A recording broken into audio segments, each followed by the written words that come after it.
দেখো একটা ছেলে এসে কেক নিয়ে বসলো, আর কেক নিয়ে বসার পরে সে তার ফোনটা বের করলো টাইম দেখার জন্য, যে 12টা বাজলেই আমার বার্থডে হবে।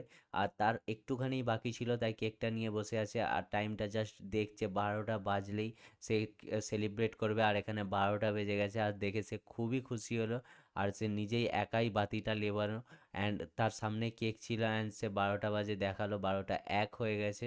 আর তারপরেও সে দেখতে পাচ্ছে না যে কেউ উইশ করছে কি না। কেউ উইশ করছে না, সেই জন্য সেই অপেক্ষা করছে। 12টা 6 হয়ে গেল, তারপরেও কেউ উইশ করলো না।